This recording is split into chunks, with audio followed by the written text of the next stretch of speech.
To another good idea, and imagine a machine that could power your house for free. Well, that's exactly what two Australian inventors claim they've developed. Using magnets and a battery, their new generator has been described as revolutionary, and foreign investors are lining up for a piece of the action. Chris Allen reports. So, John, this is the machine? Yes, this is it, Chris. What's it capable of? Well, it'll power a house. The machine will provide sufficient electricity to run a house and have power to burn. It sounds too good to be true, but inventor John Christie is convinced his machine will change the world. So, John, basically you're saying this machine can produce 5 times as much power as it consumes? Yes, it does. This one, exactly as we see it, it does. And in fact, it can produce more than that. Once kick-started from a battery, John and his partner Lou Britz say this prototype will run for years without stopping, generating 24 kilowatts of power a day. You don't get more revolutionary, I think. I mean, we're talking about something that has the capacity to change the way that the world produces its electric power.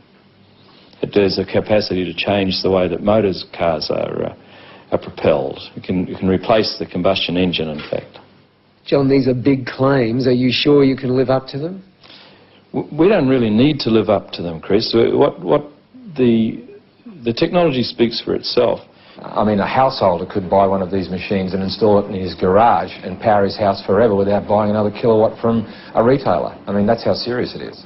Steve Brassington is an independent electrical engineer. He's seen the machine and backs up everything John says. It's revolutionary. That's the only way to describe it. I think the technology, it's not bending physics, it's just using principles that I guess are commonly in use in power generation today in a different way. These guys have thought outside of the square. Basically, it's magnetic attraction and magnetic repulsion that provide the movement or the moment of the motor.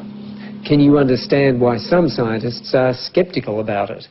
There's no physicist or engineer who has looked at our motor or has looked at our figures who says it doesn't work. Lou is an electrician and John a businessman in Cairns in far north Queensland. The two unlikely inventors have been tinkering with their machine for 6 years. They've applied for an international patent and have been swamped by people wanting a piece of the action. These are the coils. We mentioned the coils don't get hot. Local businessman Alex Roma is one of the many offering money to help develop the generator. If it proves up to be what they say it is, it certainly would be something I'd invest in. John has also spoken to millionaire inventor George Lewin, the man who came up with the Triton workbench and who's now setting up a fund to stop Australian inventions going overseas. There's an opportunity here, I think, to share an invention with the world that is beyond anything that we've ever contemplated before. Scientists here at the local university say while they're interested in John's machine, they're also cautious. They say if the machine can generate as much power as John says it can, then they will have to rewrite some of the laws of physics. And they've urged people to be cautious about investing in it until the generator has been independently tested. Anybody who says it doesn't work hasn't seen it or hasn't looked at our figures. They haven't reviewed it. If they look at it, they'll all agree with us that it does work. John says the household generator should be available in a year and sell for about $5,000. If he's right, it will make him much more. And how much do you think of technology could be worth?